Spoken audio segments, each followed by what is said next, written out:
Hello दोस्तों, गाए जा क्या रोना के आज के एपिसोड में मैं पारोमिता गोस्वामी आपका हार्दिक स्वागत करती हूँ। दोस्तों, आज दिन है हमारा स्टूडेंट स्पेशल का, जिसमें हम आपको सुनाते हैं कहानियाँ। तो आज की कहानी जो हम सुना रहे हैं वो है मेरी published book grow up messy से। तो आइए सबसे पहले सुनते हैं ग्रो अप मेसी के ये चैप्टर।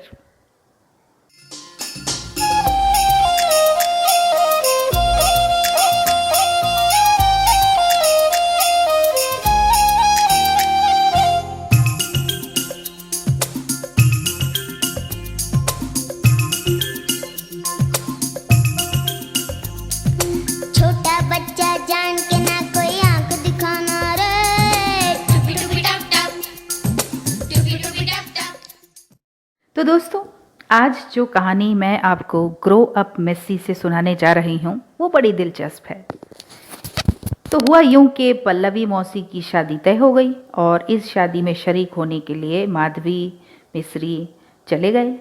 और जैसे शादी की तैयारियां शुरू हुई, यानी प्री मैरिज रिचुअल्स जो होती हैं, हल्दी लगाना और भी कुछ कुछ रहते हैं, मेहंदी वगैरह, संगीत एंड ऑल, तो इन सब में शरीक होने के लिए फिर अनुराग भी आ गए। तो शादी का माहौल है, घर में पूरे के पूरे गेस्ट्स हैं, मतलब मज़े ही मज़े बच्चों के। तो मिस्री तो बस इतनी खुश कि अचानक उसको इतने सारे फ्रेंड्स मिल गए। मतलब उसके साथ सिर्फ खेल ही नहीं रहे, दिन भर रह रहे हैं, सो भी रहे हैं। वाह वाह वाह। तो अपने कजिन्स के साथ तो वो घुल मिल गई ही थी, जैसे कि राजू हो गया, दिया, रिया हो गए जो उसके मामा की बेटियां हैं, और साथ ही जो है मोहल्ले के भी कुछ बच्चे हैं, जिनमें से एक का नाम है राजा। तो इस तरीके से जो है पूरे के पूरे कॉलोनी वाले भी ऑब्वियसली रिश्तेदार ही होते हैं। तब के ज़माने की बात कर रही हूँ मैं, 80 के दशक की। तब तो घर घर नहीं होता था, एक तरीके से पूरा का पूरा जो मोहल्ला है वही घर होता था। बाहर की आंटी अंकल जो भी हम आज के डेट में बोलते थे, वो सब उनको काका काकी से ही संबोधित किया जाता था। एक पारिवारिक सा रिलेशन था। तो पड़ोसी जो है, पहले पड़ोसी मतलब कोई अलग फैमिली नहीं हुआ करती थी, अपनी फैमिली में काउंट होती थी। तो ऐसा ही कुछ माहौल तब के ज़माने में हुआ करता था इनके घर में भी, यानी माधवी के मायके में। तो पल्लवी मौसी की शादी में सभी लोग शरीक हुए और घर में जो है पूरा का पूरा शादी का माहौल है। ऑब्वियसली लेडीज़ की तो आदत ही होती है, भाई तू शादी में क्या लेके आई है। तो किसी ने कहा कि मैं तो इतने तोले का सोने का चेन गिफ्ट कर रही हूँ। किसी ने कहा कि भाई मैं तो जो है गोदरेज की अलमारी दे रही हूँ। किसी ने कहा कि भाई हम तो हैं ज़्यादा कुछ नहीं कर पाए, तो हम जो है उसको बनारसी साड़ी गिफ्ट कर रहे हैं। ऐसे करके जो है हर कोई अपने तरीके से खुद को जो है बोस्ट ऑफ कर रहा था, भाई ऐसे ऐसे। और बच्चे लोग जो हैं वहीं बिस्तर में लेटे लेटे सुन रहे थे मौसियों की बातें। मज़ा आ रहा था उनको, मम्मी मौसी सब मिलके ऐसी कैसी बातें कर रहे थे। अब बारी आई माधवी की। तो माधवी से पूछा, भाई तुम क्या दे रही हो? तो माधवी ने कहा, भाई हमने तो सोचा कि हम टीवी गिफ्ट कर दें। अरे टीवी? बस इतना ही बोलना काफ़ी था कि कमरे में सन्नाटा छा गया, क्योंकि टीवी उस ज़माने में किसी के घर पे नहीं था। मतलब अपने घर में टीवी होना एक बहुत बड़ी बात होती थी, यानी वो तो ऑब्वियसली बहुत ही हाई क्लास वाले लोग होंगे जिनके घर में टीवी होता होगा। उस दौरान तो आप अगर एंटरटेनमेंट करना चाहते हो तो पिक्चर हॉल चले जाओ, टीवी तो नहीं होता था घरों में। आजकल की तो खैर अलग ही बात है। तो जब माधवी ने कहा कि भाई हम पल्लवी को शादी में टीवी गिफ्ट कर रहे हैं, तो बाकी जितनी लेडीज़ थीं उस कमरे में सबकी बोलती बंद हो गई। सभी को अपने सोने का चेन, बनारसी साड़ी, गोदरेज की अलमीरा फीकी लगने लगी उस ब्लैक एंड वाइट टीवी के सामने। भाई वो टीवी है जो आज तक सबने सुना ही होगा लेकिन कभी देखा नहीं, और आज पहली बार घर में टीवी है। तुम सच बोल रही हो? अनुराग की टीवी देने की सोची है? हाँ, क्या बताऊं दीदी, अनुराग तो पहले से ही कह रहे थे कि पल्लवी की शादी में हम टीवी ही गिफ्ट करेंगे। और सच कहूं तो एक बाबा के लिए भी लेके आए हैं ये। हैं? क्या मतलब? मतलब पल्लवी को देने के अलावा तुम बाबा के लिए भी टीवी लेके आए हो? हाँ, अनुराग कहते हैं कि घर पे टीवी तो होना ही चाहिए। अभी बूढ़े बाबा कहाँ जाके सिनेमा देखेंगे सिनेमा हॉल में। मतलब तुम ये कह रही हो कि इस वक्त घर में दो दो टीवी है? हाँ दीदी, मैं बिल्कुल यही कह रही हूँ कि इस वक्त घर में 2 टीवी मौजूद है। तो फिर हम यहाँ बैठ के क्या कर रहे हैं? चलो ना जल्दी से टीवी निकाल के लगाओ। और बस हंगामा हो गया पूरे घर में कि अनुराग जो है बाबा के लिए टीवी लेके आया है। और शादी की खुशी जो है दुगुनी हो गई कि भाई घर में टीवी आया है, घर में टीवी आया है, घर में टीवी आया है। तो खैर, शादी के माहौल में तो टीवी पैकेट में ही बंद था और पल्लवी मौसी की शादी थी, तो इस वजह से सारी की सारी लेडीज़ जो हैं अपने शादी में व्यस्त हो गईं, शादी के जो रस्म हैं उनमें व्यस्त हो गईं। लेकिन अंदर ही अंदर उनके था कि घर में टीवी है, घर में टीवी है। कम से कम दिन में 2-3 बार जा कर के टीवी को देख के आते थे कि भाई सही है कि नहीं है, कोई बच्चे ने किसी ने कुछ कर तो नहीं दिया, या जो है शादी का माहौल है तो कोई आके इसको उठा ना ले जाए। इस तरीके से जो है हर कोई टीवी की देख रेख कर रहा था। तो ऐसे ही करते करते जो है शादी वाला दिन भी आ गया। अब शादी वाले दिन में तो पल्लवी मौसी एकदम सज धज के एकदम बिल्कुल राजकुमारी जैसी लग रही थी और बैठ के जो है सभी गेस्ट को मिल रही थी। अब बच्चे भी तैयार होके आ गए, रिया, दिया और मिस्री। अच्छी सी फ्रॉक डाली, हेयर बैंड लगाया और फिर एक पर्स भी ले लिया जी साथ में, छोटा सा स्लिंग बैग्स जिसको हम आजकल बोलते हैं, और एकदम टिप टॉप बन के आ गई मौसी के पास में। मौसी, अब हमें तो आपकी गोद में ही बैठना है। मौसी बोली, मेरी गोद में बैठोगे? हाँ, बस देखते हैं कौन बैठेगा करके तीनों में हो गई लड़ाई। बाल खींच रहे हैं, कपड़े फाड़ने की कोशिश कर रहे हैं कि भाई जो जीतेगा वही पल्लवी मौसी की गोद में बैठेगा। और पल्लवी मौसी पलंग पे बैठी हुई हैं, बहुत ही सुंदर से सजा हुआ पलंग है उनका, और हर कोई जो भी आ रहा है उनसे आके वहीं मिल रहा है, उनको गिफ्ट्स वहीं दे रहा है, और पल्लवी मौसी जो है नमस्ते कर रही है, दुआएं ले रही हैं उनकी। और बच्चे जो हैं उसके सामने लड़ाई कर रहे हैं कि उनकी गोद में बैठेंगे। तो बाध्य होकर के पल्लवी मौसी को बोलना पड़ा, बच्चों तुम तीनों ही मेरी गोद में बैठ जाओ। अब उसने बोल तो दिया, बच्चों को तो बस यही सुनना था, कुछ नहीं, तीनों के तीनों गोद में जाके बैठ गए पल्लवी मौसी के। अब वो बेचारी सुंदर सजी हुई युवती 3-3 बच्चे गोद में लेके बैठी हुई है और लोगों से मिल रही है। कैसा लग रहा होगा उसको कि आज के दिन ही इन बच्चों को ऐसा करना था। तो खैर जैसे तैसे हो करके पल्लवी मौसी की शादी हो गई, उनकी विदाई हो गई और घर जो है वापस से नॉर्मल होने लग गया। मगर टीवी का क्या हुआ? भाई अब तो टाइम है कि टीवी जो है घर में लग जाना चाहिए। तो यहाँ से जो है खिड़की से नीलेश, हाँ हाँ हाँ थोड़ा सा लेफ्ट, अरे अरे थोड़ा राइट करो यार, अरे थोड़ा लेफ्ट, अरे रुको रुको, बस बस बस बस। और वहाँ छत पे अनुराग चढ़ा हुआ है, एंटेना ठीक कर रहा है टीवी का, left right left left right, हाँ हाँ हाँ। और यहाँ पे शुरू हुई आवाज़, नमस्कार, आज के मुख्य समाचार आपके समक्ष ये हैं। सब हक्के बक्के होकर के टीवी देखने लगे, क्योंकि आज तक समाचार किसी ने देखा नहीं था, सबने समाचार सिर्फ सुना था। घर में एकदम शांत माहौल हो गया, क्योंकि हर कोई जो है टीवी के सामने बैठ गया और उठने का नाम ही नहीं ले रहा। सब बैठ के आनंदमयी हो करके टीवी देख रहे हैं। पहले समाचार ख़त्म हुआ, फिर चित्रहार आया, इसके बाद कोई एक एपिसोड भी आ गया धारावाहिक, वो भी देख रहे हैं। नानी बेचारी परेशान, इतने सारे लोगों का खाना बनाना है और सारी की सारी लेडीज़ टीवी के सामने बैठी हुई हैं, कोई हिलने का नाम ही नहीं ले रही हैं।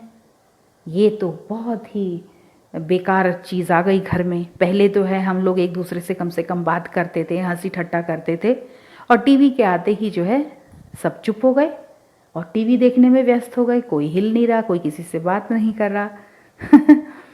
तो फिर नानी भी गुस्सा हो गई, लेकिन औरतें जो हैं वापस से फिर अपने काम पे चली गईं और काम करने लगीं। तो ऐसे करते करते जो है मोहल्ले में फैल गई बात कि भाई माधवी के घर में टीवी आया है, नीलेश के घर में टीवी आया है। बस फिर क्या, हर कोई कम से कम दिन में 2-3 बार आ करके जो है टीवी को प्रणाम कर जाता। टीवी आ गया, टीवी आ गया, टीवी आ गया। और इन सब चीज़ों में जो सबसे ज़्यादा स्पेशल था वो था संडे का। संडे क्यों?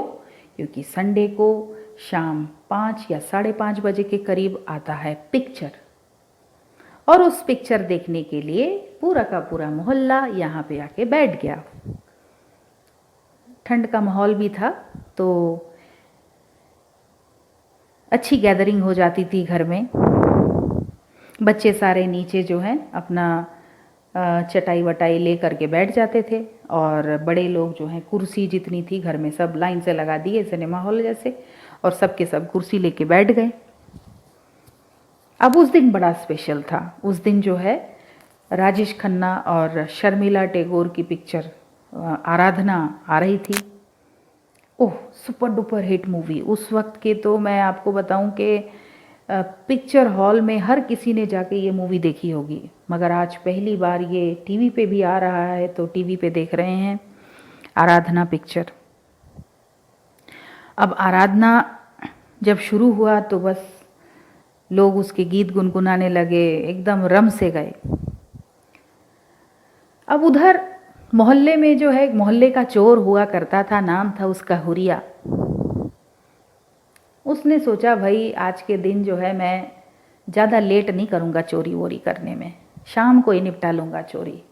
क्या है कि ठंड बढ़ गई है हैं, और इस ठंड में चोरी करूँगा, फिर जा कर के रात को ठंड लग जाएगी, तबीयत ख़राब अलग, ऊपर से नींद की भी जो है 12 बज जाते हैं। तो इससे बढ़िया है कि मैं शाम को ही जाके चोरी कर लूँ। वैसे भी ठंड के टाइम पे देर रात तक तो कोई बाहर होता नहीं है, और क्योंकि जिस एरिया की मैं बात कर रही हूँ वो एक छोटा सा टाउन है, ऑब्वियसली वहाँ पे ज़्यादा देर तक कोई बाहर रहता नहीं है। 7-8 बजे तक सब अपने अपने घरों में हो जाते हैं, और जब ठंड का माहौल है तो वैसे ही बाहर कोई नहीं निकलता। तो 9-10 बजे तक समझिए कि हर बंदा अपने घर के अंदर हो जाता है, और खाना वाना खा के फिर जो करना है करो। तो रोड पे ज़्यादातर कोई नहीं रहता।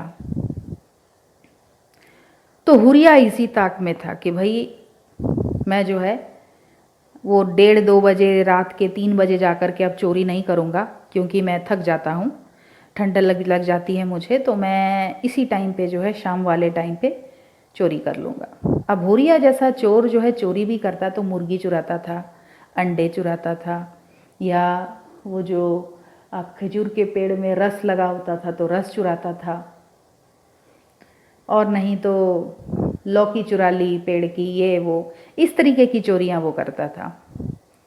तो ये सब ले जा कर के वो बाजार में बेच भी देता था, थोड़े बहुत पैसे उसके मिल जाते थे, वही उसके लिए बहुत था।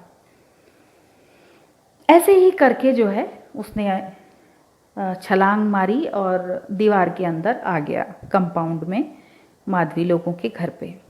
उसने देखा कि पूरा सन्नाटा है, घर इतना बड़ा घर, चारों तरफ इतनी हरियाली, और वहाँ पे जो है वो खजूर के पेड़ में जो है रस भी लटके हुए हैं। तो उसको पता था कि मैं यहाँ पे ये सब तो चुरा ही लूँगा, और कुछ एक चीज़ें और भी देख लेता हूँ, वो भी चुरा लूँगा, ये वो। तो ताक में था कि क्या क्या चुरा सकता हूँ। इतने में ही उसके कानों में जो है एक आवाज़ गूंजी, और आवाज़ थी आराधना के गाने की। कोरा कागज़ था ये मन मेरा,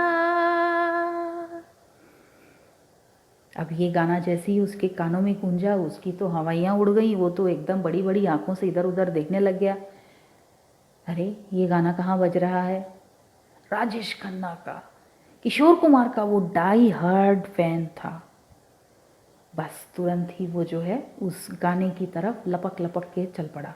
कहाँ से आ रही है आवाज़, कहाँ से आ रही है आवाज़? किशोरदा की आवाज़। राजेश खन्ना की पिक्चर उसने देखी हुई है उसमें हॉल में, लेकिन वो यहाँ ढूंढने लग गया और पहुँच गया हॉल के आगे।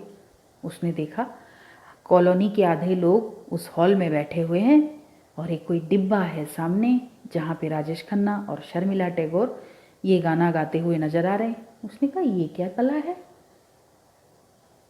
ये इतना छोटा है, वहाँ तो इतना बड़ा स्क्रीन रहता है, ये इतने छोटे से डिब्बे में ये लोग, गाना तो वही है, पिक्चर भी वही लग रही है, सब लोग बैठ के देख रहे हैं, अरे मोहल्ला तो पूरा यहाँ है।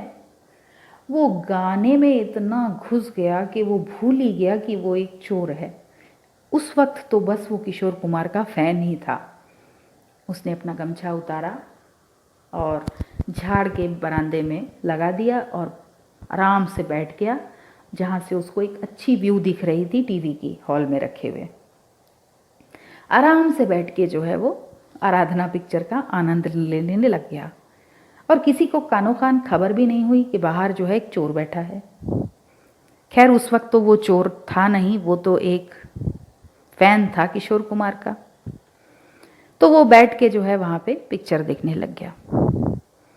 अब ऐसे ही करते करते जो है इंटरवल हो गया।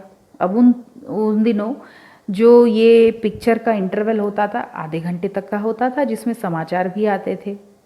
तो आधे घंटे के इंटरवल में जो इतने सारे मेहमान घर पे आए हुए हैं, उनकी आओ नवाजी करने के लिए महिलाएं जो हैं पहले से ही तैयार रहती थीं। घर पे उन्होंने पहले से ही जो है कुछ ना कुछ स्नैक्स बना के रख दिया था, जो इंटरवल टाइम पे वो सबको सर्व कर देते थे। चाय नाश्ता तो एकदम तैयारी समझो। तो इंटरवल होते ही जो है नानी जी चली गई और साथ में जो लेडीज़ हैं घर की वो भी निकल गई और जा कर के सबके लिए नाश्ता फटाफट लेके आई, कुरकुरे मुरमुरे ये जो भी हैं, चाय वाय सब। तो जेंट्स लोग आपस में थोड़ा बात भी करने लग गए, लेडीज़ लोग भी अपना बात थोड़ा सा करने लग गए, बच्चे भी अपनी थोड़ी सी बातचीत करने लग गए और साथ में जो है चम चम करके खाने भी लगे चाय की चुस्की के साथ। अब अचानक से मिस्री की नज़र जो है बाहर बैठे हुरिया पर पड़ी। हुरिया तब भी वहीं बैठा हुआ था जहाँ से बैठ के वो पिक्चर देख रहा था।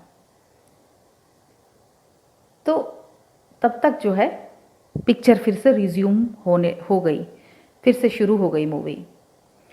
तो मिस्री ने जो है नानी से कहा, नानी बाहर कोई बैठा हुआ है और उसको आपने नाश्ता नहीं दिया।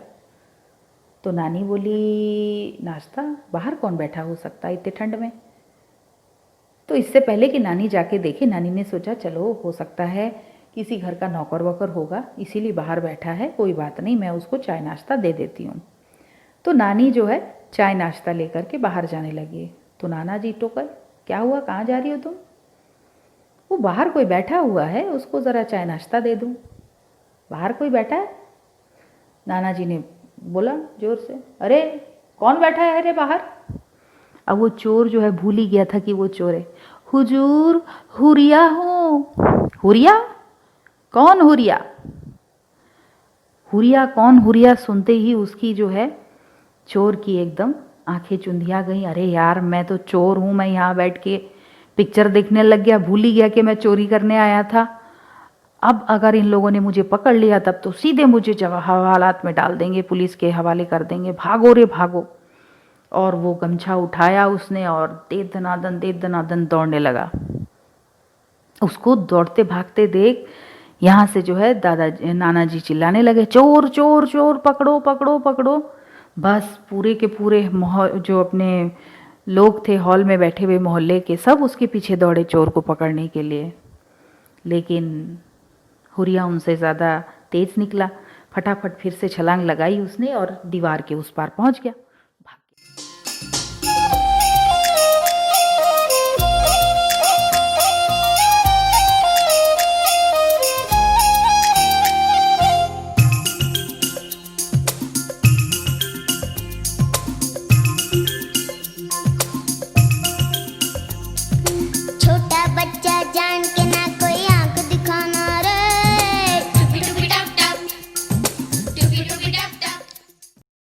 तो दोस्तों आइए अब सुनते हैं ये गीत जो कि फिल्म अमर प्रेम से है और जिसे स्वर से नवाजा है लता मंगेशकर जी ने।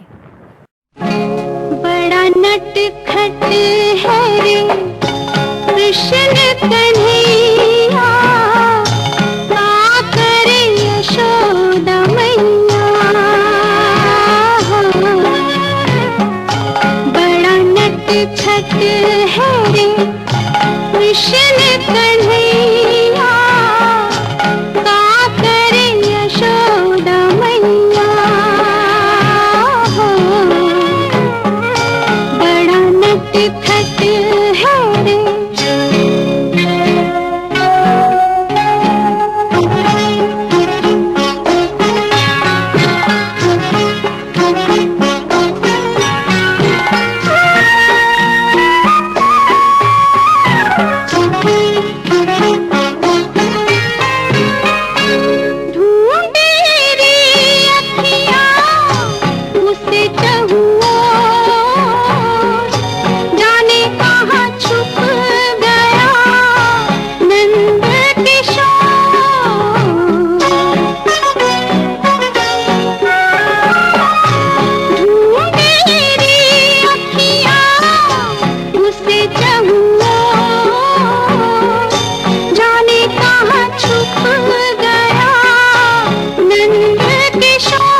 बड़ा नटखट है रे। दोस्तों लॉकडाउन के चलते स्कूल कॉलेजेस बंद हो गए हैं, मगर बच्चों के क्लासेस तो जारी हैं। आज भी टीचर्स ऑनलाइन क्लासेस ले करके बच्चों को पढ़ाने की कोशिश कर रही हैं। तो स्कूल अपना एफर्ट तो पूरा दे रहा है, लेकिन क्या घर में वो माहौल है कि बच्चा ऑनलाइन क्लासेस में पढ़ के आगे बढ़ सके? कुछ चैलेंजेस तो हैं।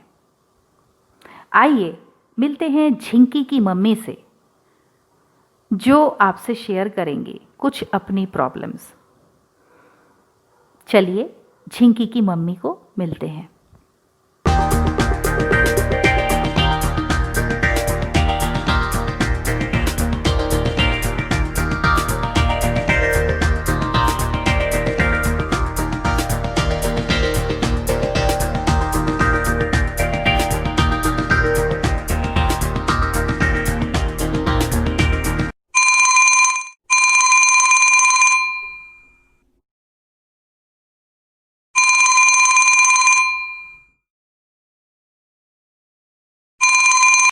हेलो, कौन बोल रहा है?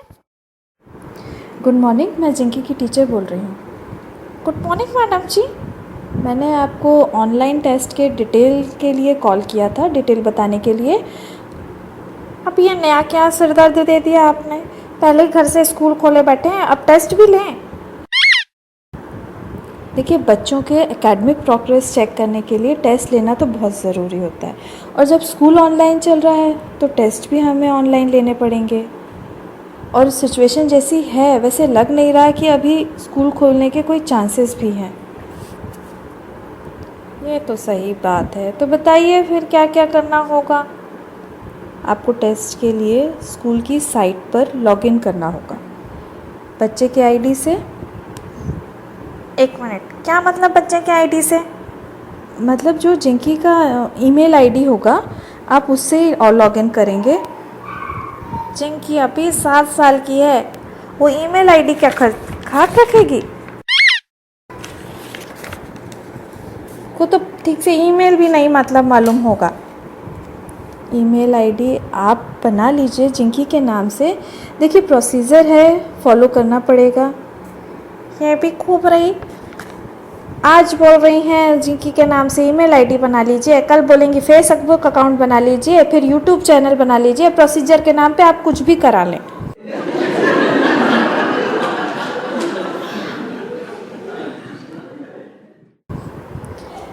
देखिए, ऐसा कुछ नहीं है। टेस्ट में बच्चे के नाम से आईडी होगा तभी तो उसकी प्रेजेंट काउंट होगी, मार्किंग होगी, रिज़ल्ट बनाना पड़ेगा। सिर्फ आईडी का बनाने का टेस्ट है, रिज़ल्ट भी दे देंगे उसी को बनाने में। अरे अरे नहीं नहीं, मैं आगे आपको वही बताने वाली थी। हमारी स्कूल की साइट पे आपको लॉगिन करना है, क्लास सिलेक्ट करना है, उस पर जो टेस्ट पेपर या वर्कशीट रहेगी जिंकी से फिल कराकर सबमिट करनी है। सबमिट करने स्कूल हमको आना पड़ेगा या कुरियर से भेजाएं? जी जी, सबमिट का मतलब सबमिट का बटन प्रेस करना है आपको। जो टेस्ट पेपर है उसके लास्ट में होगा एक सबमिट बटन, आपको वो प्रेस करना है। ओ ऐसे, पता हमको था, हम तो आपका नॉलेज टेस्ट कर रहे थे। हाँ हाँ, बस एक बात का ख्याल रखें, सबमिट बटन प्रेस करने से पहले कंफर्म कर लें कि बच्चे ने सारे क्वेश्चंस अटेम्प्ट करे हैं कि नहीं करे हैं। अब ये भी हम ही चेक करें? आप लोग तो इतना काम दे रहे हैं जितना जिंकी की दादी ने भी हमें कभी नहीं दिया होगा।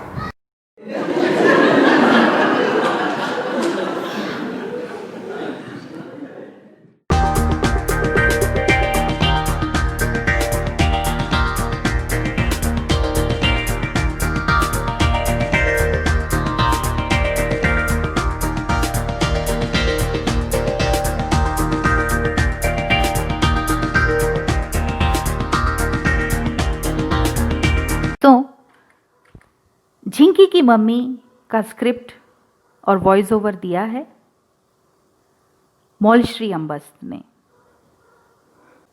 तो दोस्तों, देखते ही देखते वक्त हो चला है आपसे विदा लेने का। उम्मीद है आज का कार्यक्रम आपने एंजॉय किया होगा।